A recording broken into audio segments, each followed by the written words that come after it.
ಬಲ್ಡೋಟ ಕಾರ್ಖಾನೆಯ ವಿಸ್ತರಣೆಯನ್ನು ವಿರೋಧಿಸಿ ಕೊಪ್ಪಳದಲ್ಲಿ ನಡೆಯುತ್ತಿರುವ ಹೋರಾಟ ಈಗ ಮತ್ತೊಂದು ಮಜಲನ್ನು ತಲುಪಿದೆ ಅಂತಲೇ ಹೇಳ್ಬೋದು. ಕಳೆದ ವರ್ಷ ಇದೇ ಸಂದರ್ಭದಲ್ಲಿ ಶ್ರೀ ಗವಿಮಠದ ಗವಿಸಿದ್ದೇಶ್ವರ ಸ್ವಾಮಿಗಳ ನೇತೃತ್ವದಲ್ಲಿ ಕೊಪ್ಪಳ ಬಂದ್ಗೆ ಕರೆ ನೀಡಲಾಗಿತ್ತು. ಅದೇ ರೀತಿಯಾಗಿ ಇಂದು ಸಹ ಕೊಪ್ಪಳ ಬಂದ್ಗೆ ಕರೆ ನೀಡಲಾಗಿದೆ. ಈ ಕರೆಗೆ ಸ್ಪಂದಿಸಿರುವಂಥ ಎಲ್ಲ ವ್ಯಾಪಾರಸ್ಥರು ಮತ್ತು ತಮ್ಮ ಅಂಗಡಿ ಮುಂಗಟ್ಟುಗಳನ್ನು ಬಂದ್ ಮಾಡಿ ಈ ಬಂದ್ಗೆ ಬೆಂಬಲವನ್ನು ಕೊಡ್ತಾ ಇದ್ದಾರೆ. ಅದೇ ರೀತಿಗೆ ಖಾಸಗಿ ಶಾಲಾ ಕಾಲೇಜುಗಳು ಸಹಿತ ಈ ಬಂದ್ಗೆ ಬೆಂಬಲ ನೀಡುವುದರಿಂದಾಗಿ ತಮ್ಮ ಶಾಲೆಗಳನ್ನು ಬಂದ್ ಮಾಡಿ ಇದಕ್ಕೆ ಬೆಂಬಲ ಕೊಡ್ತಾ ಇದ್ದಾರೆ. ಇಲ್ಲಿ ನೀವು ನನ್ನ ಪಕ್ಕದಲ್ಲಿ ನೋಡ್ತಾ ಇರ್ಬೋದು ಯಾವ ರೀತಿ ಅಂಗಡಿ ಮುಂಗಟ್ಟುಗಳೆಲ್ಲ ಬಂದಾಗಿದೆ ಅಂತ. ಇಲ್ಲಿರುವಂಥ ಎಲ್ಲ ವ್ಯಾಪಾರಿ ವಹಿವಾಟುಗಳನ್ನು ಸ್ತಬ್ಧ ಮಾಡಿ ಕೊಪ್ಪಳದ ಎಲ್ಲ ವ್ಯಾಪಾರಸ್ಥರು ಈ ಬಂದ್ ಕರೆಗೆ ಇವರು ಹೋಗಟ್ಟಿದ್ದಾರೆ. ಅದ್ರ ಜೊತೆಗೆ ಬಂದನ್ನು ಬೆಂಬಲಿಸ್ತಾ ಇದ್ದಾರೆ ಅಂತಲೇ ಹೇಳ್ಬೋದು.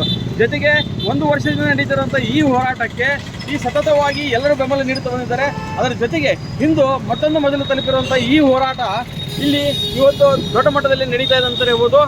ಇಲ್ಲಿ ಇವತ್ತು ಜನರ ಸಾಮಾನ್ಯರ ಓಡಾಟವನ್ನು ಹೊರತುಪಡಿಸಿದ್ರಂದರೆ ಎಲ್ಲ ರೀತಿಯ ವಹಿವಾಟುಗಳು ಬಂದಾಗಿದ್ದಾವೆ.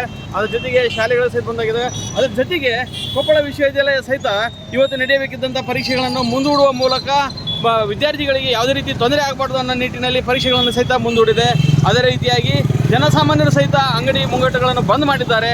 ಈ ರೀತಿಯಾಗಿ ಇವತ್ತು ನಡೀತಿರುವಂಥ ಹೋರಾಟ ಒಂದು ಹಂತದಲ್ಲಿ ಬೆಳಗಿನಿಂದಲೇ ಯಶಸ್ವಿಯಾಗಿ ನಡೀತಾ ಇದೆ ಅಂತಲೇ ಹೇಳ್ಬೋದು. ಮಧ್ಯಾಹ್ನ ಹೊತ್ತಿಗೆ ದೊಡ್ಡದಾದ ಮೆರವಣಿಗೆ ನಡೆಯಲಿದೆ. ಈ ಮೆರವಣಿಗೆಯಲ್ಲಿ ಇಡೀ ರಾಜ್ಯಾದ್ಯಂತ ಬೇರೆ ಬೇರೆ ಕಡೆಯಿಂದ ಹೋರಾಟಗಾರರು ಬಂದು ಭಾಗವಹಿಸ್ತಾ ಇದ್ದಾರೆ.